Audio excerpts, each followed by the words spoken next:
malipayong dayong kilom-kilom Subo, Kabisaya ug Mindanao. Ni ako mahimutang ron sa isla sa Sumilon, sa duol sa habagatang tumoy sa probinsya sa Subo. Uban ni Dr. Iris, mayroon gihapon ni CB in town nga nahibilin dito sa among Bukirang Barangay sa Kasili sa Konsolasyon. Kini si Leo Lastimo sa magpasalamat nga sa makausapa inyong gipadayon sa iyong tagsa-tagsa ka mga Piloyanan. Kusog king hangin diri sa isla sa Sumilon pag abot namo gikan mi sa Panglao sa Bohol. Nagsakay mi sa brand new nga barko sa ni Consul Julie Aligrado Vergara.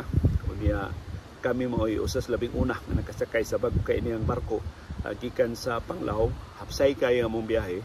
Igo namin nakatalikod sa Panglao, perting kusuga kuno sa bunok sa uwan dito sa Panglao. Dunay gamay ra kay habo-habo samtang naglawig mi pag abot diri sa Sumilon, dunay say hulga sa kusog nga uwan pero wa makabundak ang uwan tungod sa kusog. Ipadpad siya sa kakusog sa hangin diri sa isla sa Sumilon. So hantod karon kusog ang huro sa hangin diri sa isla sa Sumilon. Unya posible nga wala ni paong-paong kining hanginahangtod na sa pagsukat sa bagong tuig sa 2024. Karong hapuna kay ni naman ta sa Subo. Mahitungod sa usa ka Suboanon ang atong sugilanon. Naguluhan og Padre Paking sa Mualboal. Si Padre Paking Silva, batan-on nga pari, gidestino sa Archdiocese sa Subo sa parokya sa Mualboal. Kaya ang parokya sa Mualboal, sa wa pa madestino si Padre Paking, dunay problema. Nagkasungi ang kanhipari ug ang mga politiko sa Mualboal. In fact, ang sultis taga Mualboal, sa wa pa kuno madestino si Padre Paking sa Mualboal, ang parokya dili makapasihog daw prosesyon. Kaya tanang ruta sa prosesyon sa Mualboal butangan magkagingking sa mga politiko sa Mualboal nga gikasungi sa kanhipari katong gipulihan ni Padre Paking Silva. Utong pag manos kunong Padre Paking amo tinuod ba iyang gihagad og sumbagay ang mayor. Nibilib ang mayor siyang kaisog amo to. Nagkasabot na siya ni Padre Paking Silva. Pipilar sa mga sugilanon na ako nahibawan mahitungod ni Padre Paking diya sa lungsod sa Mualboal kay batanon pa ba kay Padre Paking niadto unya wa man sad kay mga suod gud sa Mualboal gawas nga dunay usa ka viewer sa Mualboal nga naka-appeal gyud sa pipila sa mga kalihukan gipasugdahan ni Padre Paking Silva isip batanon nga kura paroko sa Mualboal. Ug ang iyang sugilanon may ato pakisawa ninyo karong hapon. Murag niaging semana pa niya sugilanon nga gihatag. Niya ako lang siyang gihangyo nga masagunson man kay bag-ura natong na feature si Padre Paking Silva atong nalatangan una og pipila ka adlaw. So nakaangkon kog higayon karong hapuna sa pag-feature kining iyang sugilanon. Gikan ni Victor De Aquino, atong viewer nga mulupyo sa lungsod sa Mualboal. Sa iya pagkabataan o sa iya pagkabata na imo siyang kabahin sa mga kalihukan ni Padre Paking Silva. O kining pipila siyang ipaambitan ng mga kalihukan ni Padre Paking, magkapaliklik na to unsa ka dynamic ang liderato ni Padre Paking bisan patanon pa kay siya nga puro paroko nga posibleng mo nakatabang pag-andam ni Padre Paking sa pag-atiman sa mas dagko niyang responsibilidad. Apil lang yung pagka-administrador sa National Electrification Administration, siyang pagpangusa si BECO 1, 2, and 3 sa iyang pagkakampyon sa electric cooperatives di lang sa Subo, di lang sa Visayas, kundi sa tibuok Pilipinas. Uwan pandagko kay niya mga gimbuhaton later in life. So kini, ang atong sugilanon karong hapon, mahitungod sa batanon nga si Padre Paking, samtang na-destino siya sa parokya sa Mualboal. Mato ni Victor De Aquino, si Padre Paking Silva ang nagtukod sa San Juan High School sa lote mismo sa simbahan sa Mualboal. Ug usa ko sa mga pioneer nga estudyante. Si Padre Paking nagtukod og eskwelahan sa Mualboal. Ug kini si Victor De Aquino usa ni sa labing una mga estudyante na nagpa-enroll sa mga eskwelahan sa Mualboal. Daghang malampuso na karon nga alumni sa eskwelahan tungod sa kamaayo sa mga magtutudlo, mga maestra o mga maestro nga gikuha ni Padre Paking Silva. To name a few, silang Ma'am Castro, si Ma'am Alfar, nagkaroon Sister Alfarna, si Ma'am Lambati, si Ma'am Aida, si Ma'am Estrelioso, si Sir Cantones ug uban pa. take a bow, mga magtutudlo sa San Juan High School diya sa Boal-Boal na gitugkod ni Padre Paking Silva. Si Padre Paking nagpasiugda sa Boal-Boal Times. Wa ko kadungog ani kini pas Victor de Aquino may nakapahibaw na to. Pero tanawa unsa ka dynamic ang leadership ni Padre Paking Silva. Unsa maning Boal-Boal Times na iyang gipasugdahan sa siya pay batan-on nga kura paroko sa Boal-Boal. Dako kaayo nga blackboard ang iyang gibutang kilid sa kumbento, nagatubang sa main road o sa merkado. Sumuto iyang Boal-Boal Times. Mura ba og newspaper pero blackboard ang iyang gihimong pamantalaan. Dito isuwat sa mga gi-assign nga mga batan-on o kada buntag sa mga batan-on. Dito isuwat sa mga gi-assign nga mga batan-on kada buntag ang mga balita, announcement, information, mga pahalipay o unsa pa na kasayuran sa nangaging adlaw o sa umaabot nga mga adlaw. Sumurad yun ang newspaper, ang Boal-Boal Times. Pero dili papel, blackboard, magyupasuwatan ni Padre Paking Silva sa labing importante nga mga kasayuran labot sa parokya, labot sa lungsod, sa Boal-Boal, sa Kasarpang Subo. Naapoy gamay nga blackboard gibutang sa mga iskina sa Boal-Boal o sa mga lugar nga maagian sa mga tao ug didto pod isuwat ang mga kinutlo sa main Boal-Boal Times.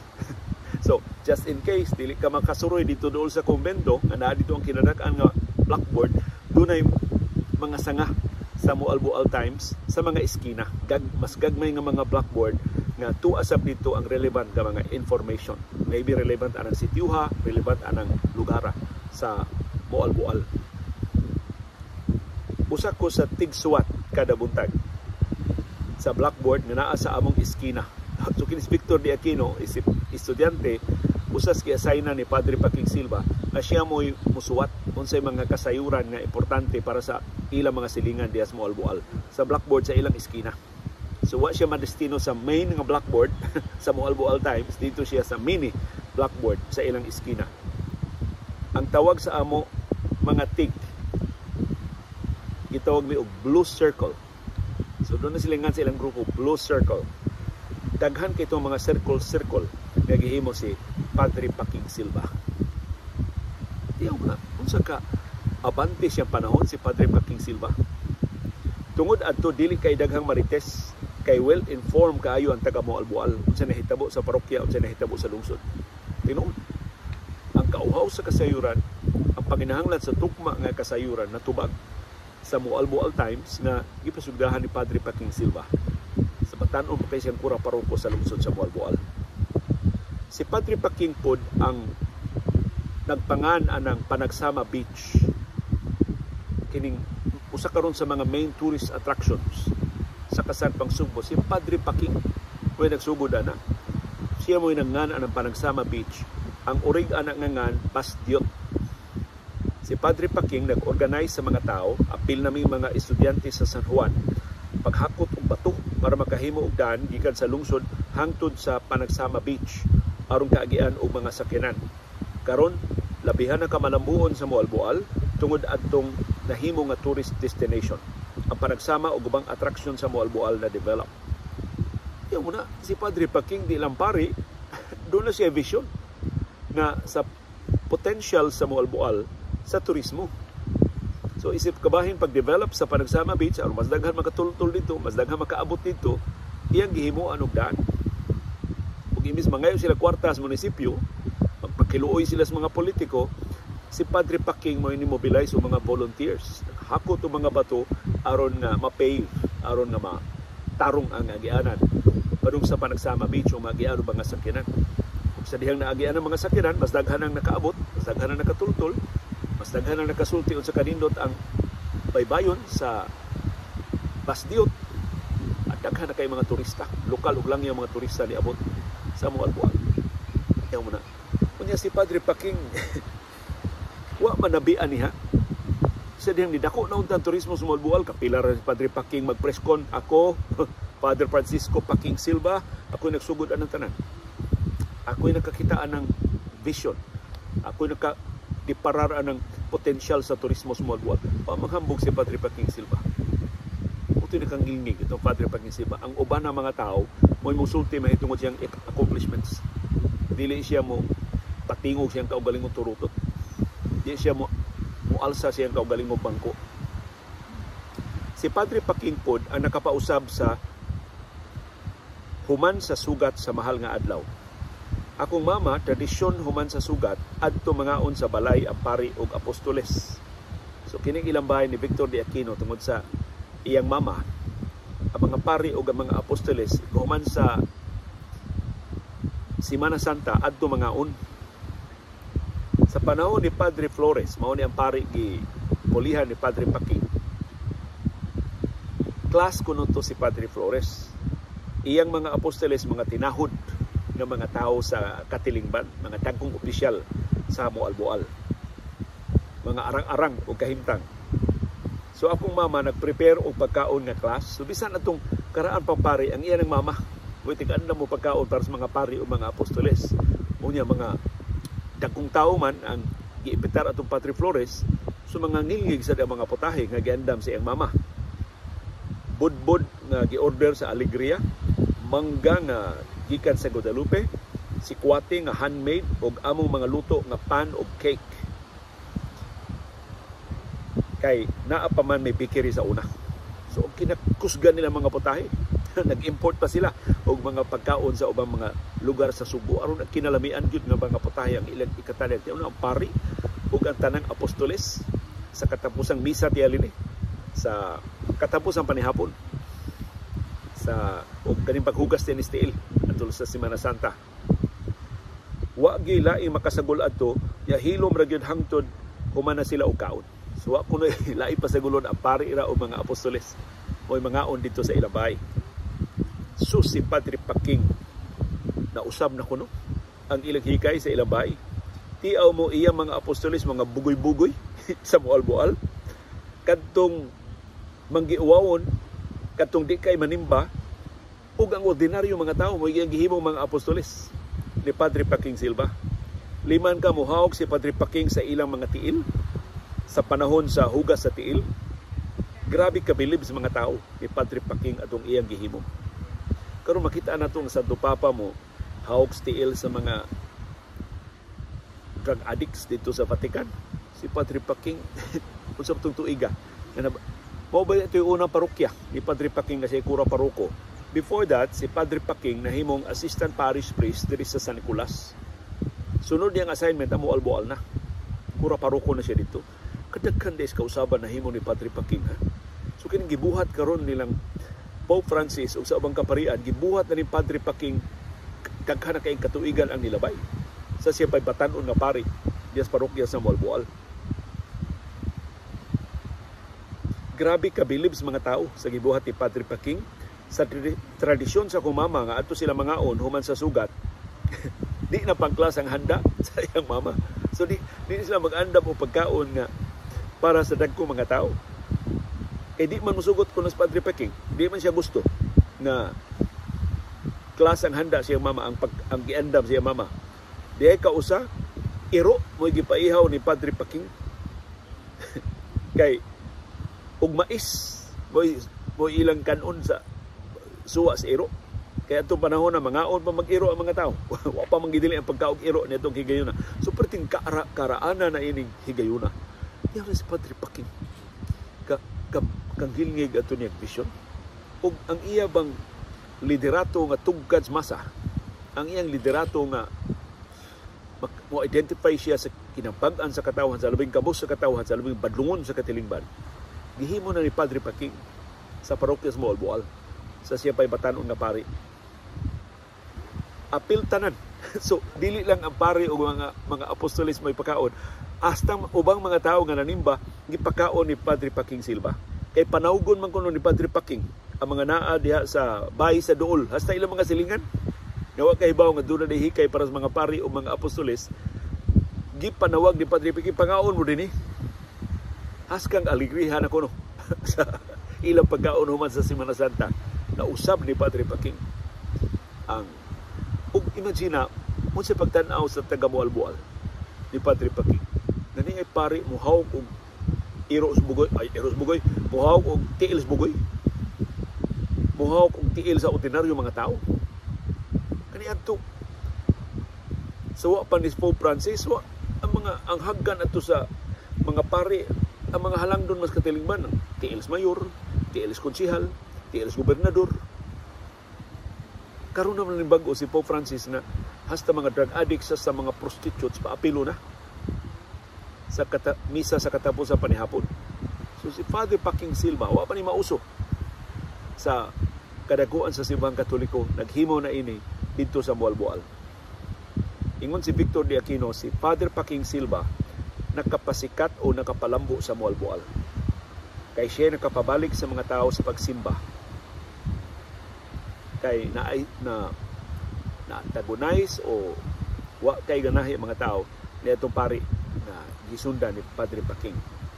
Daghan kay nang hilak apil na akong mama sa pagbalhin na ni Padre Paking og parokya. So then finally, i-reassign siya parokya, daghan kay nang hilak sa Boal-Boal.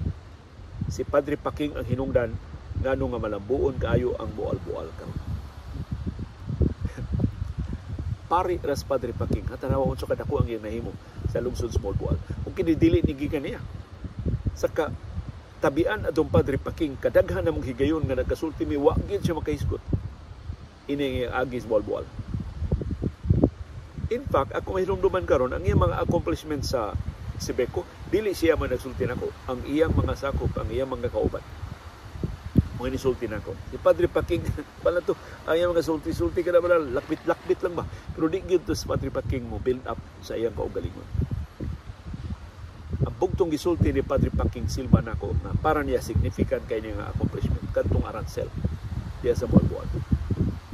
Kaya na, unsa pa itong tuiga si Padre Paking?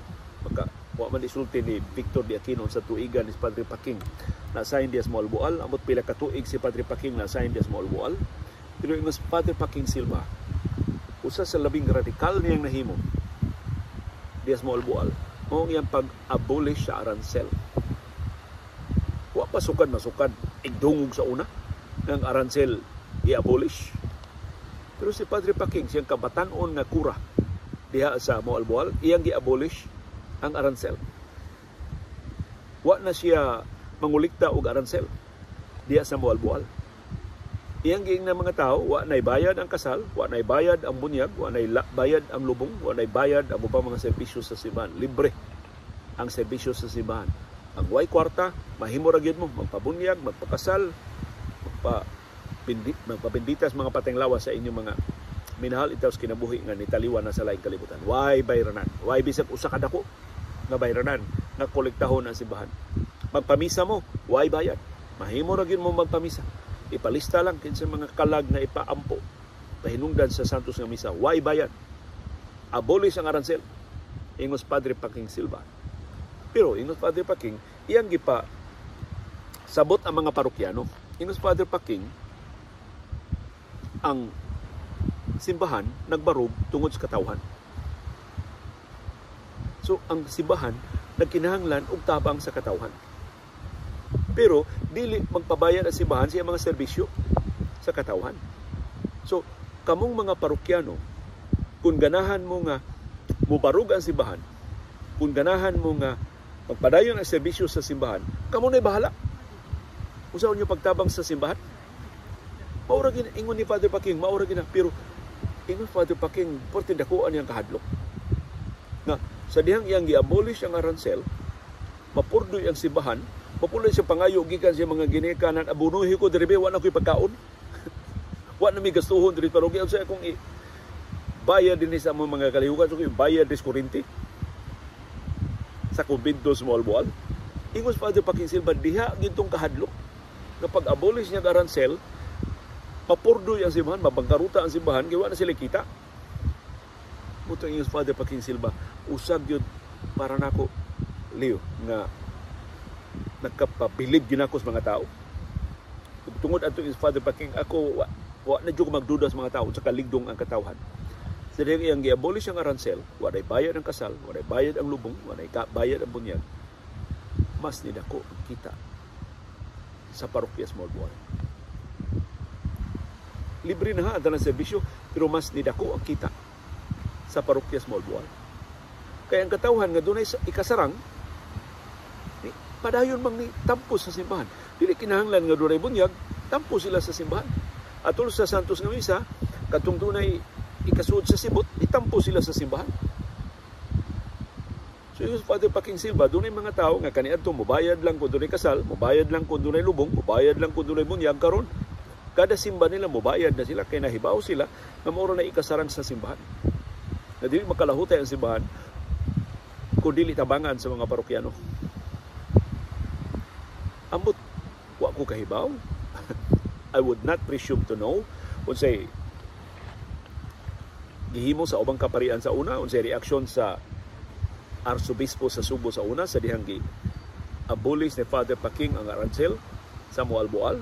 Ako pangutana karon, ako kailas taga Mualboal, napabamoy aransel diha siya balik man liyo. Napapang aransel sa Mualboal sa tuwa panahon nitong Padre Paking Silva na nawa ang aransel diha sa Mualboal. Despite ana nga human gi-abolish ang aransel, ni dako hinon ang kita sa parokya sa Mualboal, wa gyud di-abolish ang aransel dinhi sa Archdiocese sa Subo. Hantod karon, wa i-abolish ang aransel. Ang Archdiocese sa Manila ni-abolish na sa aransel. Inanay na nga gitangtang ang aransel sa nagkalilaing mga parokya sa Metro Manila. Pero dinhi sa ato Subo, wa gihisgot si Arsobispo Jose Palma. Kanusa siya mosunod, kanusa siya motuman sa sugo ni Pope Francis. Doon ni sugo si Pope Francis. I-abolish ang aransel. Ayaw na mo pangulikta og aransel. Para sa mga dili pamilyar sa aransel, ang aransel mao na ngan sa murag bagbuhis sa simbahan, murag bayranan sa simbahan, murag taripa sa simbahan. Unya, sa garanan ng aransel na ginay presyo, na price tag. Magpabunyag ka, mao ni bayranan. Magpakasal ka, mao ni bayranan. Magpabindisyon ka patayng lawa sa imong minahal kinabuhi sa dipa ilubong, mao ni ang bayranan. Ituuhi ko sa kasal na mong Dr. Iris. Kay kato mong kasal ni Dr. Iris, kung tagsaon to, si Iris mulupyo pa mas mabolo. So kinahanglan na among kasal agad sa gimutan sa simbahan, ipahibaw og upat pa to kasunod-sunod nga Domingo sa simbahan sa Mabolo. Ni komedya mga pari nako aron paliyo nga doon na di kay kabit, doon na di kay ubang gipaangkan. Magkahibaw sila kaslunan mong Iris, mupahibaw sa pari nga ayaw na kaslas liyo padre kay daghang kay nagsa. Daghang kay nag-agi. So, mo na to, ipahibaw na. Ang gustong Iris, di man mi pakasal sa Mabolo. Bisag taga Mabolo siya, di siya gusto mo pakasal mi Mabolo. Kaya di pa man ko sa ABS-CBN sa una. Ang kahadlukan ni Iris, mahibaw ang ako mga tigpaminaw o mga viewers sa ABS-CBN nga kaslon ko, ting mga adto bisag di na mo ibitahon. Yeah. Di siya ganahan. Mamunti ang kondisyon. Pakasal siya nako basta di mi mangimbitar, di mi magpahibaw sa ubang mga tao. Nangutana ra siya ni Padre Lucas Inok, ang iyang foster brother, kay iya mga ginikanan mo nagpa-eskwela ni Padre Inok sa seminaryo. Iyang pangutana, Father, unsa may legal requirements? Unsa may mga requirements sa simbahan sa kasal? Ingos Father Lucas Inok, 2 witnesses. Of course, ang Santos nga Misa, ang formal nga solemnization sa marriage. Ma-authorize ang solemnizing officer. Si Padre Lucas naman iyang gikontrata daan na may mukasal na mo. So, sulbad na to ang 2 witnesses. Bora ko na, requirements sa simbahan o requirements sa state, sa gobyerno. So, ang among 2 witnesses, ang suod niya mga higala, ang suod niya mga amiga, si Dr. Celine Aquino o si Bambi Sibico Almerante. Mo'y among 2 witnesses. Huwag lain. Yung siya nagay mo itong lain sa itong kasal, kansilaw na itong kasal, di ko pa rin pakasal nimo. Pero di na kong problema, mulik ni mo itong naglakaw ko sa akong mga requirements sa among kasal, pero di na kong hiluman. Ato ko sa City Health sa Mandawi, kay taga Mandawi man ko, dito mo ko puyo sa ABS-CBN ba, sa Gubiaw. Ang akong pinuyanan sa pagsabungan sa siyudad sa Mandawi. So, ubos ko sa jurisdiction sa Mandawi, dito ko nang apply o lisensya sa kasal, o niya requirement ana, ilang kong permiso gikan sa Department of Social Welfare and Development, ilang kong permiso gikan sa Department of Health, unsa pati ubang mga requirements ihilom ra gid ako og lakaw dito sa mga departamento mo. Mananghid lang ko sa ABS-CBN mo, live ko sa kaadlaw para pag-follow up sa mga dokumento, mao ra gid to. Ang problema karon, gusto mga Iris nga ato may pakasal sa palasyo, sa Archbishop's Palace. Unya ubos sa lagda, adto mi kaslon sa simahan sa baba, sa parokya sa babae. Kung ato yung pagkasal mabulo, daghan man kunong mahibaw, yung Dr. Iris, magubot ang among kasal. Kung daghan ba mga ato, di na mo imbitahon. So di siya gusto sa Mabolo, sa St. Joseph Parish diya sa Mabolo. Gusto siya sa Archbishop's Palace. Kay may ko ng Archbishop's Palace, private. Kung di may magpahibaw sa iyo, so ay mahibaw nga dunay misa, dunay kasal dito sa sud. So, nangutanan ako, asa man ta mananghid kung ato ta magpa-kasal sa Archbishop's Palace. Giingnan ko, ari ka mananghid sa Chancery.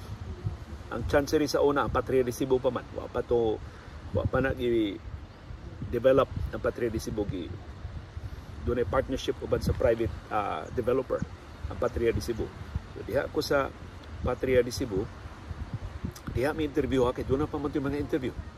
Pahunat to mas Iris. Sure ka, wa nila yung kabuang ni Leo. Imo ni pakaslan, salig ka niya. Gi-interview diha tanan. Kunya, ang Archbishop's Palace, okay, nga ato may kasal dito. Pero bayan ni. Papungato ng pila may paranan sa Archbishop's Palace. Sa kanang Archbishop's Palace is something special. Dako-dako dyan ang bayranan. So, gipa. Gihanigan ko daan ba nga dili ni barato ang Archbishop's Palace. So finally, kung si Father Enoch ramay mo misa, siya lain sa ninyong bayad ni Father Enoch. O bayad mo sa palasyo. Ari mo sa chancery mo bayad. Sagdi lang, doon na mo yung official receipt. I don't know. Napaba ang official receipt. Pero sa man tutuig kami ni kasal ni Dr. Iris. 2003